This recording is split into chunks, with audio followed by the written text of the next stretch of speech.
Hey, trotamundos, ¿qué tal? Yo soy Kurenai y aquí venimos a hablar de libros.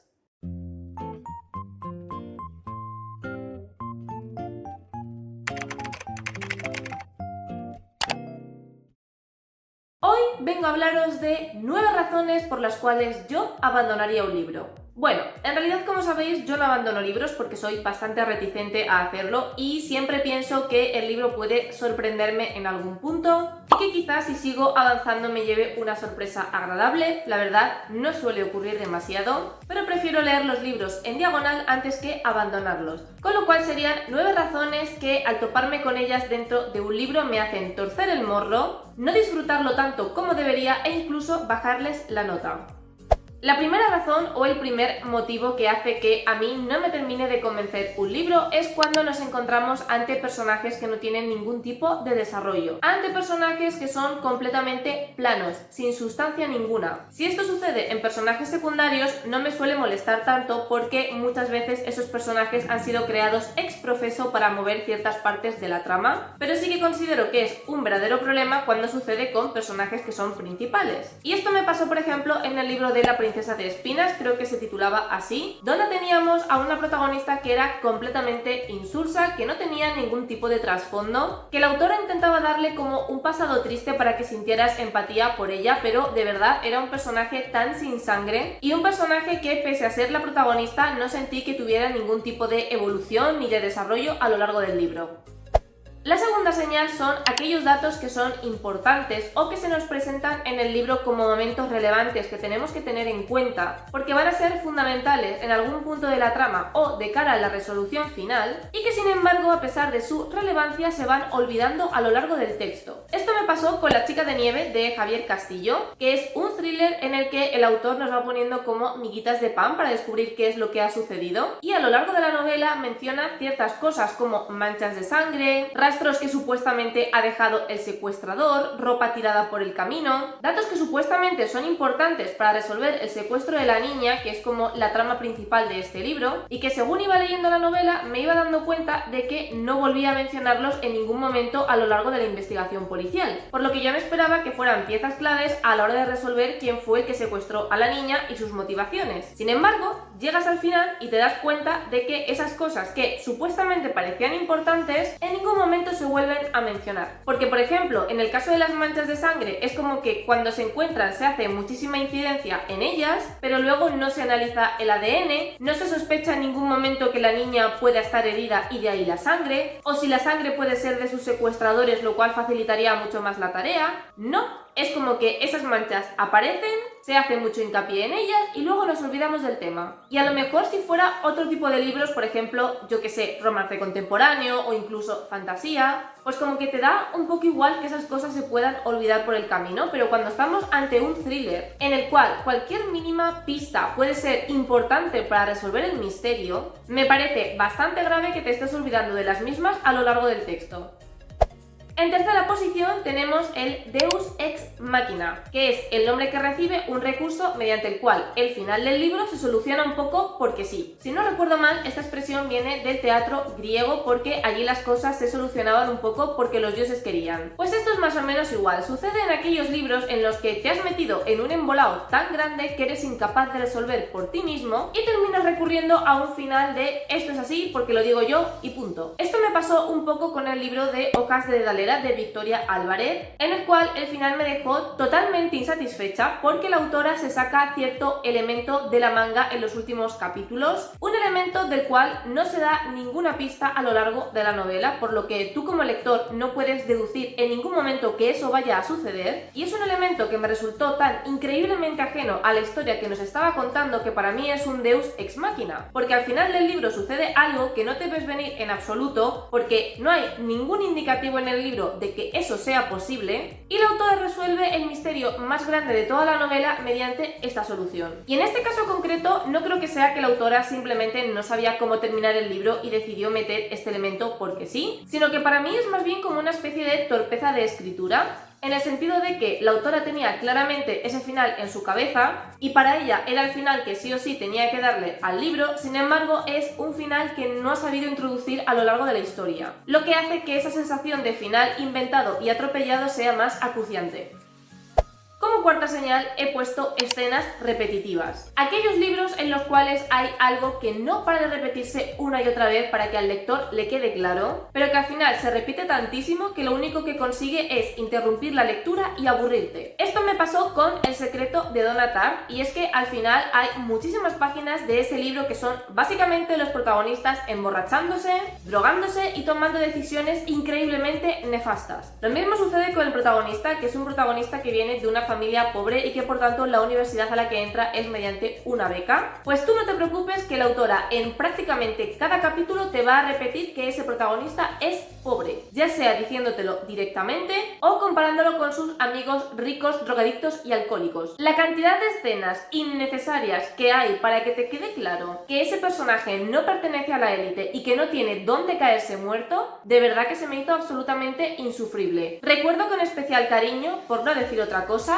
todas las escenas de las vacaciones de invierno donde sus amigos están por ahí pasándoselo pipa con todos sus billetes, mientras nuestro pobre protagonista está trabajando en condiciones miserables y durmiendo en un sitio en el que se cae el techo y le cae la nieve encima. ¿De verdad era necesario describir tantas veces que vive en un sitio sin techo y que duerme literalmente bajo la nieve? Yo personalmente pienso que no. ¿De verdad era necesario repetirnos la cantidad de veces que sus amigos se alcoholizan y se drogan? Insisto, creo que no.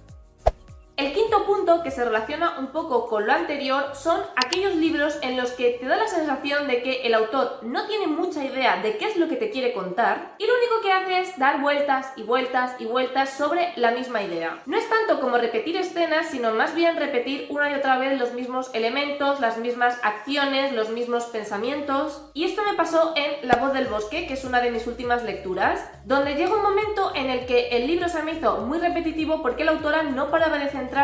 en que en el bosque hay algo misterioso que no nos quiere contar, pero que no para de mencionar, así como en los poderes de bruja de la protagonista y ese debate ético que tiene entre utilizarlos y no utilizarlos. Es como que el 90% del libro termina girando en torno a eso, y la sensación que me daba era que realmente la trama del libro iba sobre descubrir qué había en el bosque, pero claro, no podía contártelo demasiado temprano porque si no se acababa la gracia. Entonces es como que se aferra a dos ideas básicas, que es el bosque y la magia de la protagonista, y la historia va dando vueltas alrededor de eso. Te lo va contando desde el punto de vista de diferentes personajes, desde diferentes perspectivas, utiliza las leyendas que hay acerca del bosque, pero al final, si le quitas como toda la paja, te das cuenta de que está hablando una y otra vez del mismo tema. Y es un poco eso, la sensación de que los autores no saben muy bien cómo desarrollar lo que quieren desarrollar y al final lo que hacen es contarte una y otra vez lo mismo, pero de formas diferentes.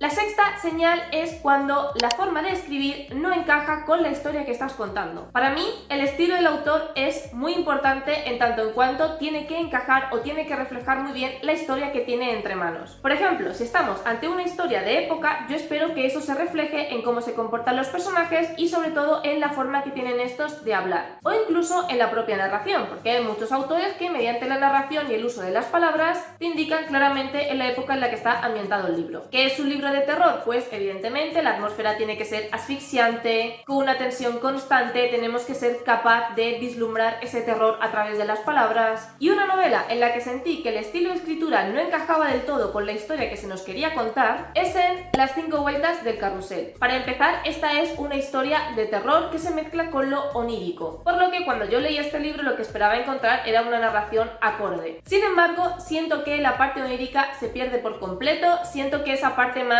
oscura, más asfixiante, más sofocante no se refleja en absoluto en cómo está escrito el libro, con lo cual es una novela que, a pesar de las descripciones que tenía, yo no conseguía meterme en absoluto en la atmósfera. Y sinceramente, este tipo de libros en los que tienes que sentir el terror del protagonista, si no son atmosféricos, te saca por completo de lo que te está contando. Y además, por otro lado, es como que la autora intenta utilizar palabras cultas o palabras elevadas o frases muy retorcidas para que el estilo de escritura sea como más rimbombante, para que no se sea tan plano. ¿Cuál es el problema? Que la mayor parte del tiempo este estilo de escritura es muy sencillo. Entonces, lo que hacía la autora era a esa sencillez añadirle palabras muy sofisticadas, o coger una frase e invertirle el orden para que parezca un estilo mucho más cultivado, lo que termina generando una narración un poco Frankenstein, porque a un estilo sencillo no puedes elevarlo simplemente cambiando 3 palabras y 4 frases, sino que tienes que hacer que todo tu vocabulario y todas tus frases encajen con ese estilo elevado que quieres darle.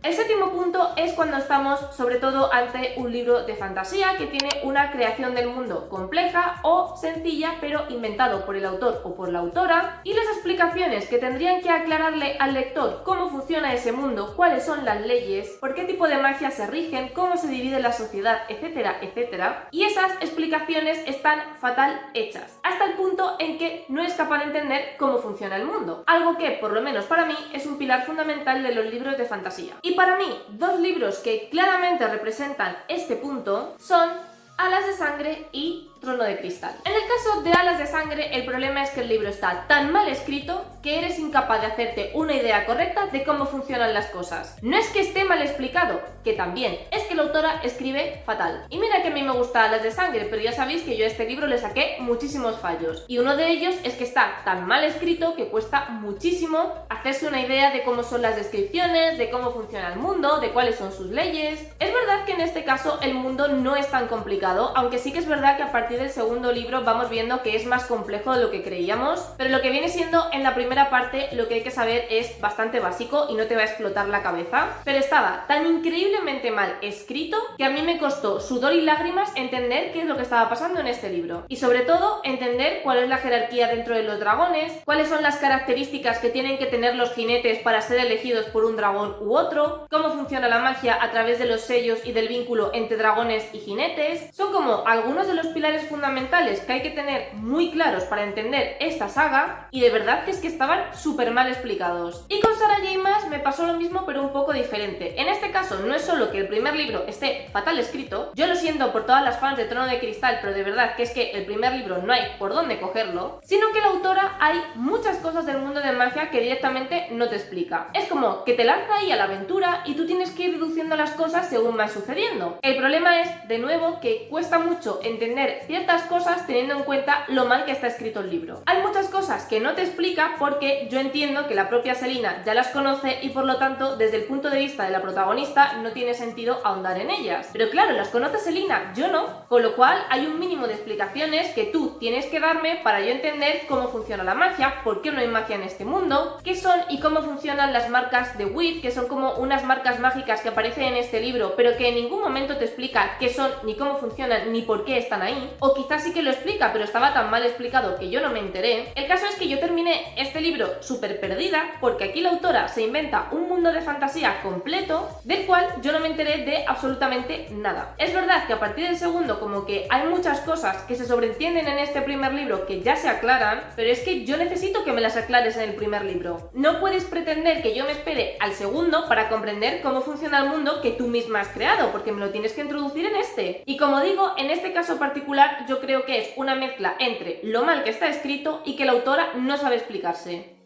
La señal número 8 es cuando en un libro se dan incoherencias, bien sea a nivel de trama, a nivel de personajes o lo que sea. ¿Cuántas veces os ha pasado que os habéis leído un libro y según leíais os dabais cuenta de que las cosas que contaba el autor no encajaban entre sí? O todavía más fácil de ver, cuando tenemos personajes que dicen una cosa pero luego terminan haciendo otra completamente diferente. Un caso muy reciente en el que a mí me ha pasado esto es en Las 5 vueltas del carrusel, porque tenemos a un protagonista que le tiene fobia a los payasos, que la fobia es un miedo irracional que no puedes controlar hacia algo, y aún así acepta ir a un circo con su mejor amiga, solo porque a su mejor amiga le hace ilusión. No seré yo aquí una entendida en fobias, pero si algo te da fobia, lo intentas evitar a toda costa. Si a mí me dan fobia los payasos, yo no me meto en un circo ni de broma. Me lo pida mi mejor amigo, me lo pida mi novio, me lo pida mi familia, me lo pida el papa. E incluso si tuvieras que enfrentarte a eso, la reacción más genuina escena sería un poco la que tiene Ron Weasley cuando tiene que enfrentarse a las arañas, que es verdad que al final acompaña a Harry porque es una misión un poco de vida o muerte y no le queda otra, y ves cómo constantemente Ron está temblando y está muerto de miedo. Sin embargo, aquí este personaje se mete en el circo y es como que sí, que dice que no le gustan los payasos y que prefiere alejarse de ellos, pero en ningún momento muestra verdadero pánico ante el hecho de que se le presente un payaso. Entonces, tú no puedes insistir a lo largo de todo el libro que este personaje le tiene verdadera fobia y que luego el personaje no muestre esa fobia en ningún momento. Y ya, el punto número 9 es cuando nos encontramos con una protagonista, y lo digo en femenino porque suele suceder en protagonistas femeninos, que respira venganza, que lleva años preparándose para vengarse de su enemigo, normalmente porque ese enemigo ha matado a alguien querido para ella, hasta que de repente descubre que su enemigo es muy sexy. Y entonces es como que la venganza pasa a un segundo plano, o se mantiene, pero con muchas insinuaciones de que su enemigo es muy sexy. Esto me pasó en Todos los Ángeles del Infierno de Miriam Mosquera, en la cual tenemos una protagonista que lleva muchísimos años entrenándose para matar a los demonios, porque cuando era pequeña vio como uno de estos demonios mataba a su familia delante de ella, hasta que de repente aparece en escena un demonio que es muy sexy. Entonces se pasa todo el puñetero libro diciendo: voy a vengarme de los demonios, odio a los demonios, voy a matar a todos los demonios, pero es que este demonio en concreto es bastante guapo, es que este demonio en concreto parece bastante simpático, no parece tan malo como el resto de demonios. Y es que os juro por Dios que a mí ese tipo de personajes me desesperan. Una cosa es que tú, por lo que sea, tengas que terminar trabajando con el enemigo y a raíz de estar con esa persona descubras que quizá no es tan malo como pensabas, pero que ese pensamiento se vaya desarrollando a lo largo del libro, a lo largo de las interacciones, y que sí, que a lo mejor de primeras ese personaje te parece atractivo, ok, me parece estupendísimo, pero a lo mejor lo mencionas la primera vez que lo ves, en plan, uy sí, este es mi enemigo, pero la verdad es que está bastante buenorro. Pero cuando estás todo el puñetero libro hablando de lo sexy que es tu enemigo, de lo mucho que te pone y de que cada vez que está a tu lado el corazón te salta en el pecho, cuando se supone que al principio del libro lo querías matar, y que además esa atracción que sientes por el enemigo sea prácticamente automática y simplemente vaya siendo más intensa conforme más le conoces, pues ¿qué quieres que te diga? Me toca un poco las narices, porque no es posible que hayas estado 5 años de tu vida jurando vengarte hasta que descubres que tu venganza tiene abdominales. Pues mira, chica, ¿qué quieres que te diga? Controla tus hormonas, porque supuestamente tu objetivo principal debería ser más importante que lo mucho que te trae la persona a la que quieres matar. Vamos, digo yo, porque descuartizaron a tu familia delante de ti. Y hasta aquí mis 9 señales que hacen que yo ponga los ojos muy en blanco, las 9 señales que indican que este libro con toda probabilidad va a recibir una nota baja por mi parte, sobre todo si varios de estos factores se mezclan en un solo libro. Contadme cuáles son aquellas señales o motivos que encontráis en un libro y que os hacen torcer el morro. Aquellas cosas que las leéis y decís, no, por favor, otra vez no. Y que os llevan o bien a abandonar el libro, que sería lo más inteligente y lo que yo no hago, o bien a daros cuenta de que ese libro finalmente no os va a gustar tanto como pensabais. Recordad que podéis seguirme en mis redes sociales, Twitter, Instagram y el blog, donde voy enseñando de una manera mucho más detallada todo lo que leo. Si os ha gustado este vídeo, que os gusta el contenido de mi canal, no os olvidéis de suscribiros. Os recuerdo que vídeo todos los domingos a las 6 de la tarde, hora española. Muchísimas gracias por estar un día más conmigo y nos vemos en el próximo vídeo.